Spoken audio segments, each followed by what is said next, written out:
Hello dear friends, subscribers and guests of my channel.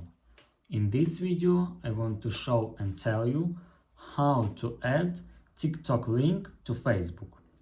Please put your like, subscribe to my channel and share this video with your friends.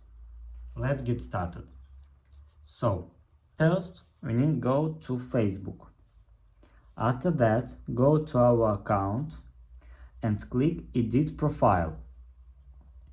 After that, scroll down and click Edit Near Links.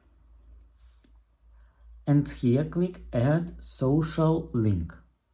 After that, click Platform and find TikTok.